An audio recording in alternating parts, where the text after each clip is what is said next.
やっほやっほ、イヤホン買ってるかい？ふぐみかんのイヤホンレビューの時間だよ。今回紹介するのは、ファイナルの E3000。これまた普通のイヤホン出してきたな、と思うかもしれない。ちょっと待て。E3000 は MMCX じゃないはずだろ？そう、気づいた方はご明察。このイヤホンは、日本のイヤホンブランド、ファイナルの E3000 を語るコピーモデルだ。もちろん、コピーと言いつつ細部は大きく違って、音質については、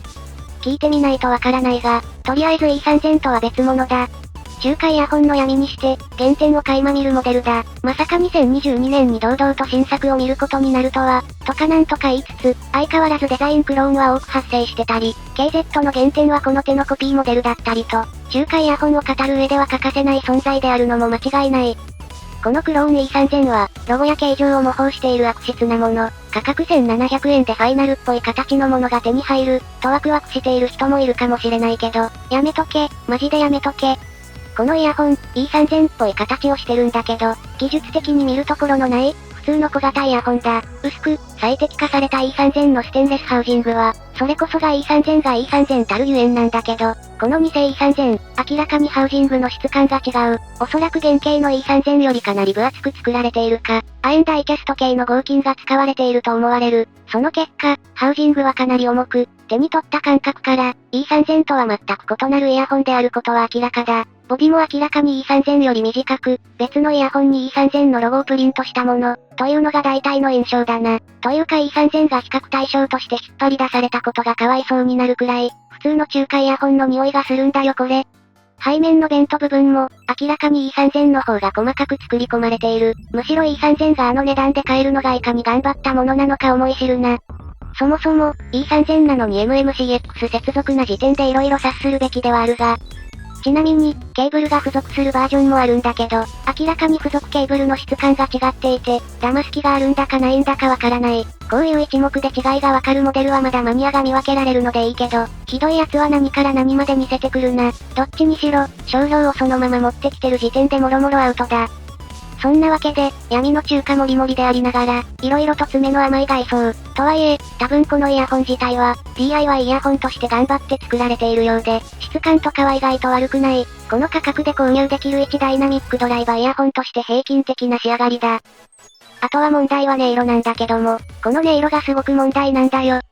この E3000 もどき、6mm 程度のダイナミックドライバー一発を採用したイヤホンと思われる。ただ、クローンモデルの宿命か、適当なドライバーが使用されていて、オーソドックスでありながら完成度の高い、ファイナルの E シリーズとはまるで別物の存在だ。具体的に言うと、何も考えないでそれっぽく作ったらこういう音になるよね、という仕上がり。E シリーズは高音と低音の派手さに頼らない、フラット感を感じる、価格を良い意味で裏切る、優等生っぷりが魅力。その中でも、ステンレスハウジングを使っている、ファイナル E3000 は、高音の鋭さがほとんどなく、よりゆとりのある鳴りを実現する一台だ。流行り廃りに飲まれない、完成度の高い音、という一台なんだけど、これ、2000年代くらいの安っぽいドンシャリそのものだ。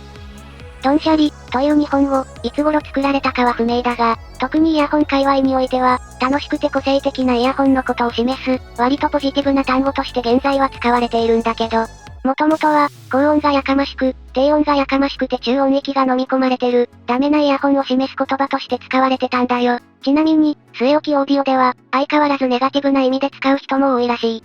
話を戻して、古いドンシャリ、というのがどういうことか、というと、このイヤホン、高音と低音が強めで、それが悪い方向に作用している。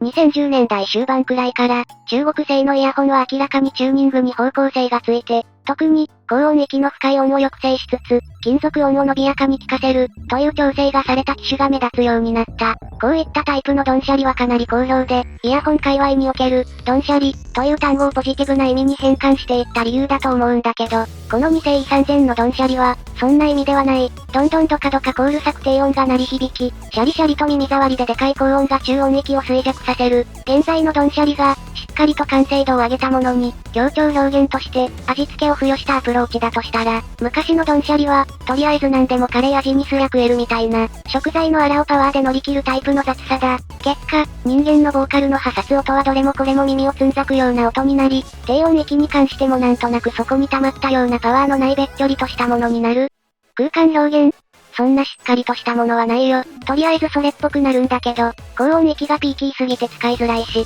低音量で使っても高音域が刺さるやかましいイヤホン、というのがこいつの仕上がりだ。2000年代頃に、ハイブリッドが流行る前に KZ が出してた ED シリーズの方が出来が良かった感じがする。その中でも比較的高音が刺さりやすい。ED4 よりも刺さりやすい。他の音がゴム膜の向こう側から、シンバルくんだけ耳元でいきり散らかすような違和感を感じるぞ、と言っても、ドライバの素性がそもそも良いのか、一見聞けてしまう。詳しくない人だったら、これが高いイヤホンの音だ、と言われれば、違和感を感じつつも納得できてしまう程度には形になってるんだ。故に、こういったクローンモデルは注意喚起をしないといけない。今回は外観的に明らかに違うやる気のないモデルだから、多分注意喚起しなくても詳しい人は大丈夫だと思うけど、それでも騙されちゃう人はいるはずだ。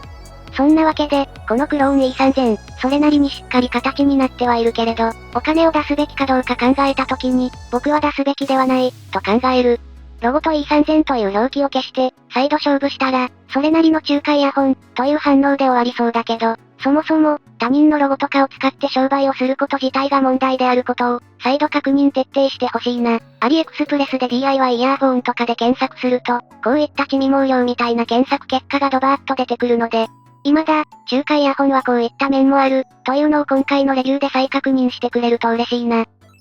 というわけでまとめる必要なさそうだけどまとめてみようか。